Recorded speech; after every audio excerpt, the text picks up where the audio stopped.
Altitude, a story of rank, race, and reckoning at 35,000 feet. The sound of flesh on flesh rang out in the pressurized silence of the cabin, sharp as a gunshot.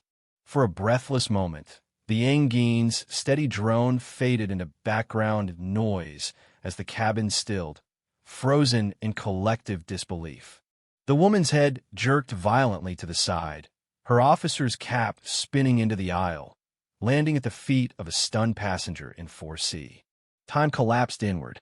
A heartbeat later, the silence shattered gasps, shouts, the click and whirl of smartphone cameras lighting up like fireflies in a summer field. Major Camille D. Merritt sat ramrod straight, her cheek burning, but her expression unreadable. 22 years of Army discipline kept her from reacting physically. Her hands didn't rise. Her voice didn't shout. But inside, something was burning a slow, righteous fire that had flared before. She knew this battlefield well, even if the terrain was different. She had worn this uniform through 3 tours in Afghanistan, orchestrated logistics under incoming mortar fire, and briefed top brass in the Pentagon. And yet, somehow, here on Delta Flight 2423 from Atlanta to Denver, she had become just another black woman to someone. Flight attendant Paula Givens still stood over her, palm trembling slightly in the aftermath of the slap, her mouth agape in a blend of fury and disbelief at what she had just done. "You don't belong in first class," Paula hissed under her breath, her words almost drowned by the commotion around her. "And you sure as hell don't talk to me like that." Major Merritt said nothing at first. She simply reached down, retrieved her cap with quiet dignity, and placed it on her lap. Then she picked up her phone and began scrolling through contacts with military precision, her thumb stopping on a name, General Everett Landry. 3 rows back, 16-year-old Ryan Leong kept his phone raised, his hands slightly shaking. He hadn't stopped recording since Paula began berating the officer over a supposed seat mix-up. Now, the video had everything: microaggressions, outright disrespect, and the climax, a slap. His followers are going to explode. Meanwhile, in the cockpit, Captain Daniel Ford felt it. That unexplainable pilot's 6th Sun-sea disturbance in the cabin. Without knowing why, he reached for the intercom just as the situation 30 feet behind him began spiraling out of corporate control. In 14F, 74-year-old Gloria Matthews clutched the silver cross hanging from her neck and whispered, "Well, I never." Whether in shocked disapproval or quiet agreement, no one could say. But none of them knew. Not the captain watching turbulence roll across his instrument panel. Not the teenage boy calculating TikTok virality. Not even the flight attendant whose hand still stung from the impact.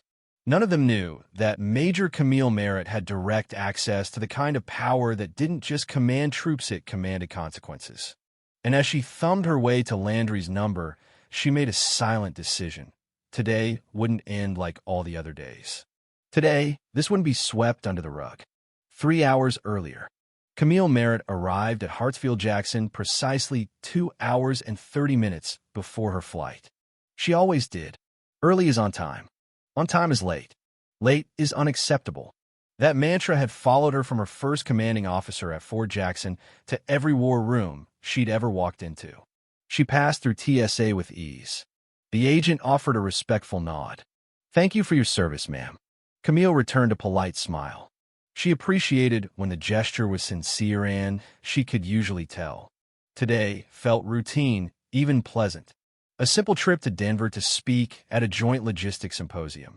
A few panels, a meeting or two, then back to D.C.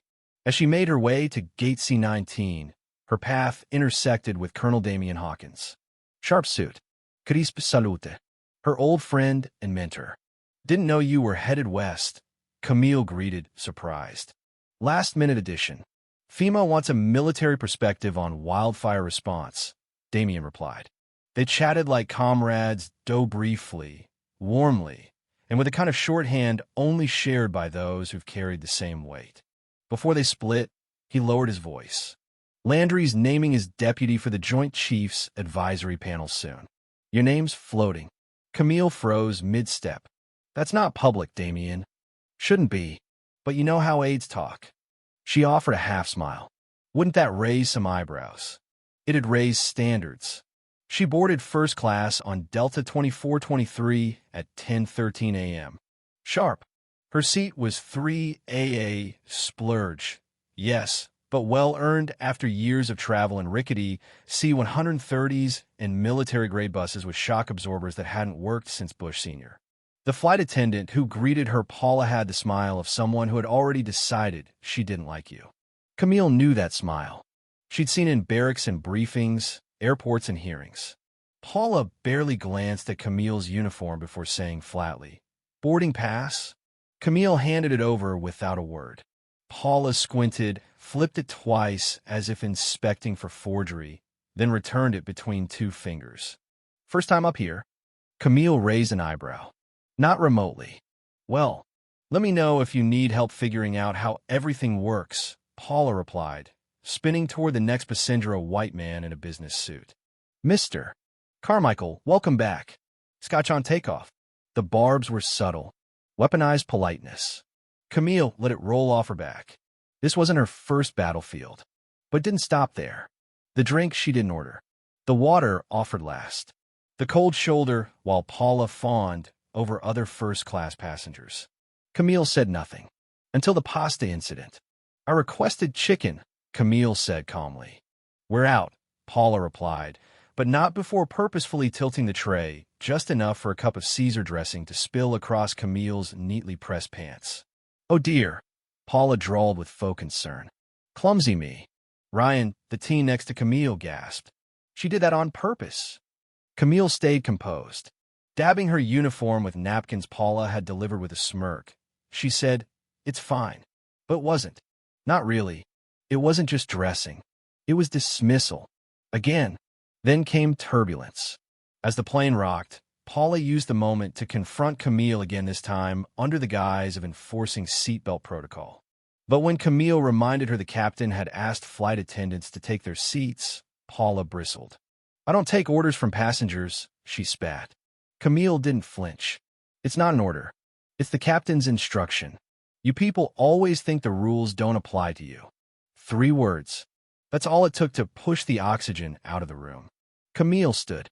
"I'd like to speak to the captain." "You're not special," Paula snapped. Then came the moment. The lurch. The loss of balance. The open palm. And the slap. And that was it. The plane didn't fall from the sky. But everything else did. Altitude shift. Captain Daniel Ford answered the emergency intercom from the economy section. "Captain, it's Derek and Coach. First class situation. One of ours hit a passenger. It's on video." Ford blinked. "She what?" "She hit an Army officer. Black woman. Full uniform. Everyone saw it." Ford shut off autopilot, briefed his co-pilot, and walked down the cabin. When he reached row 3, the tension was thicker than the air. Camille Merritt sat composed, a welt forming on her cheek, flanked by an elderly woman and a teenager now live-streaming on TikTok. Dozens of passengers stared. Camille calmly rose to her feet and said, "Captain Ford, I've served this country for 22 years. I've been spit at by insurgents, called slurs by tribal warlords, and risked my life on foreign soil. But I've never been slapped in my own country while wearing this uniform." He listened. She gave her statement. So did Ryan. So did Gloria. So did half of first class. Captain Ford knew. This was out of his hands now. Camille said, "I've already contacted General Landry at the Pentagon. Military personnel will be meeting us at the gate. There will be statements. There will be a review." "Understood," the captain replied. "Then I'd like to address the cabin." It was unprecedented, but Ford allowed it. Camille stood at the front of the plane. For the first time in her life, she wasn't briefing troops. She was briefing America. "I am Major Camille Merritt, U.S. Army. Some of you saw what happened. Others heard it. I'm not here to escalate, but I am here to say, enough. No more quiet acceptance. No more shrinking to fit." She paused. "No person, regardless of rank, race, gender, or background, deserves to be assaulted, ignored, or humiliated in the service of someone else's comfort." Silence. Then scattered clapping. Then a rising applause. By the time the flight landed in Denver, Military vehicles were waiting. Descent and aftermath. Delta fired Paula Givens within 24 hours. Their CEO called Camille personally to apologize. They announced sweeping changes to flight attendant training protocols and instituted a civilian oversight board on passenger complaints. Cable news spun. Conservative outlets called it overreaction. Camille's name trended nationally. Ryan Leong gained 600,000 followers in 4 days. Gloria Matthews published an op-ed in her hometown paper.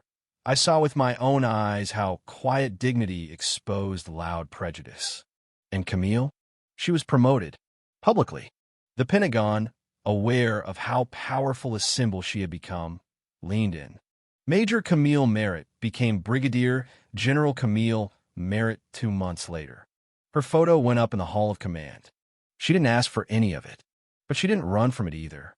Because sometimes the only way to change the altitude of a country is to hold the line when the pressure rises. And on that day at 35,000 feet, she did.